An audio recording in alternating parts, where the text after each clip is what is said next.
Iranian President Hassan Rouhani wins a second term. What does it mean for Iran and beyond? Hello, I'm Nathan King, sitting in for Anand Naidu, and this is The Heat.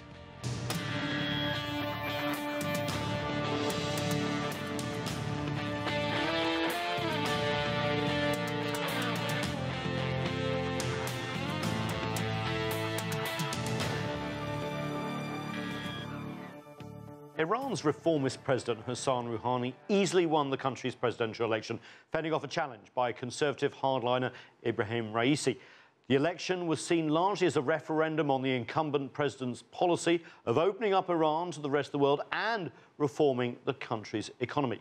We get more now from CGTN's Cheng in Tehran.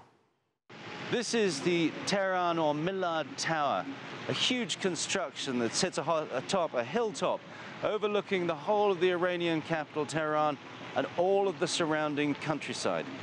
It was a construction fraught with difficulty since it was first proposed in 1979, with construction stopping and starting many times until it was finally completed in 2009.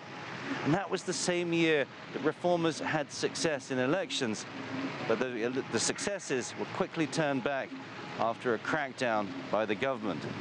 This year, however, President Rouhani has been re-elected by a very considerable margin, with 57% of a very high turnout at the polls. And his successes are going to be very hard to turn back. It also appears that they are endorsed this time by the highest authorities, given the fact that the government recognized the election result so quickly.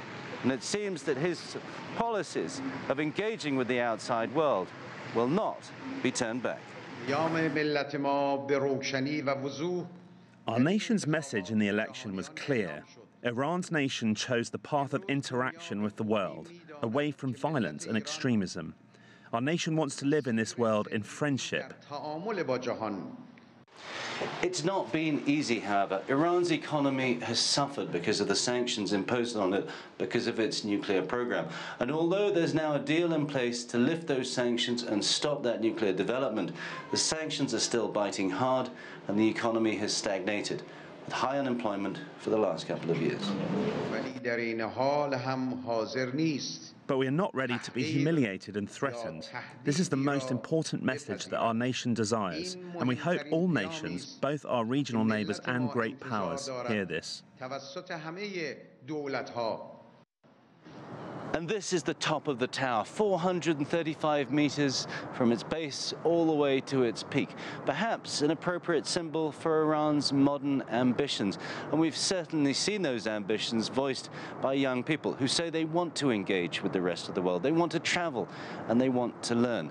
There are going to be huge challenges on the horizon, most notably the administration of President Trump, who've clearly marked out Iran as a troublemaker and a country that needs to be dealt with, although they haven't specified exactly how. But the pragmatic government of President Rouhani, with the endorsement of his people and another 4 years in power, may well be opportunity Iran needs to step out onto the world stage.